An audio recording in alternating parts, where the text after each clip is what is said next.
So today we're going to show you how to reload your cartridge into your grease gun. This can be a really messy, frustrating job, or it can be a really easy job, and it's all about the spring in here and knowing to use a screwdriver. Some of these have a bar on them, some of them are compact so they can fit into tighter spots without having that.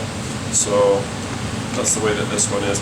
So what you want to do, some people will wire this shut. I typically don't. I just bleed it through here anyway. Tools you'll need, as you can see, I have a screwdriver and I also have an Allen wrench, or you can just use your Allen wrench and put that through. I like the screwdriver, so that's what it's for. So the first thing you want to do is take your empty grease gun, put your screwdriver through there, do your live long and prosper grip on it, and then identify where the little notch is. If you can zoom in on that, there's a notch there. It's coming in screwed. Nope. I'm not real big on editing. Where's the notch? You can tell. Right here. Okay.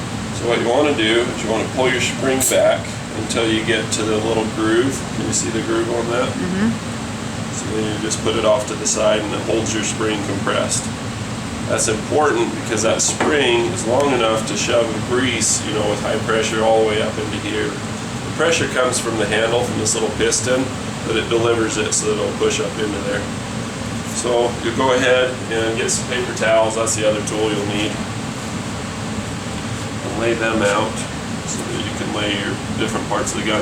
Now the big picture here is that this grease cartridge has a little rim on the top of it here, and then it's open at the bottom. It's super easy to open. You don't have to break the seal or anything. Just pop that off the end, and then we'll crack that like a can of sardines or whatever, and pull that off, so that this little rim is going to sit at the top of this, and that's so that our plunger that's in the bottom you're about to see can go in there.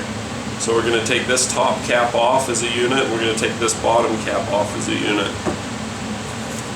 So is it okay if that's smashed a little bit? No, but we'll allow it. Okay. Be careful with them, because if you ding them up and then try to make a movie about it later, it's probably going to jack you up and wind up being an abortion of a video. Alright, so I set this aside onto the thing. You notice I'm wearing gloves. That's the other thing I insist upon having because I'm such a princess without keeping my hands clean. Alright, so you can see the little rim there. So I'll take the Allen wrench or whatever. This is the kind I like. I like the Coastal Premium Marine Grade Grease. This stuff's awesome. I got a bunch of this on sale cheap, so I'm using it. Valvoline's not a bad brand for oil. We'll try out the grease. I'm sure it'll be fine. So see how slick and quick and easy that is? Then you just put the top back on it. And of course, because it's dented, it's going to fight me. The threads are kind of fine. You got to make sure that it's real straight in there so that it'll feed in good. Just get this one good and tight. There we go. A lot of threads, plenty of threads here. So then you see the cardboard tube in there, and you see this plunger. That plunger is going to have to navigate and get into that tube. So if you do the metal end down here, and you can do that, but you risk cutting this up on the metal end. So it's best to just do it this way. So rubber versus cardboard, rubber's going to win.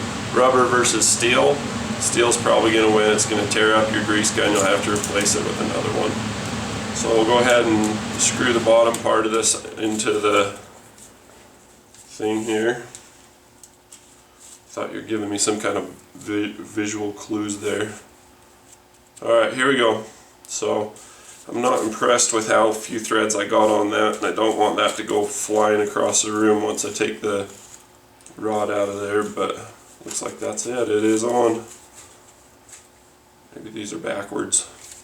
So I go back to my screwdriver, and I picked one with a smooth handle that's easy to clean because I've got grease all over my hand.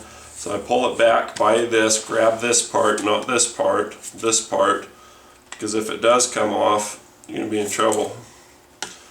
Boy, you in a heap of trouble. So I'm going to pull that back and forth a couple of times, see if I can get that to start. Sometimes they'll be stubborn and get hung up. Let's kind of work it a little bit and then just shove it back up in there. And when we first go to, do the grease gun, either you're lucky and it'll work like me. Not everybody's as lucky as I am though. There's some air bubbles. So there's going to be some air in there.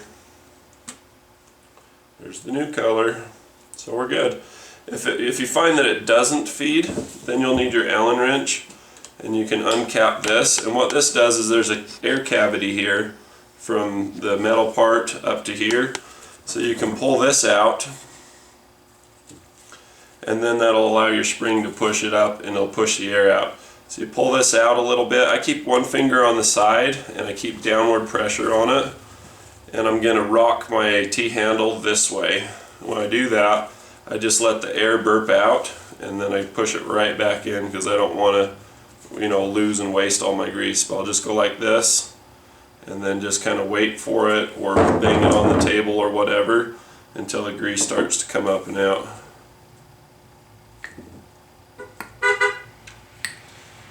Sounds like my chiropractor's back. He likes to honk at me. I don't like that.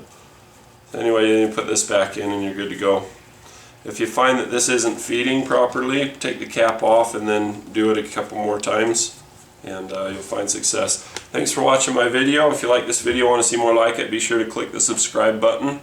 It used to be yellow, now it's gray. It used to be at the top, now it's at the bottom. You're going to have to hunt for it. I'll just put an annotation here.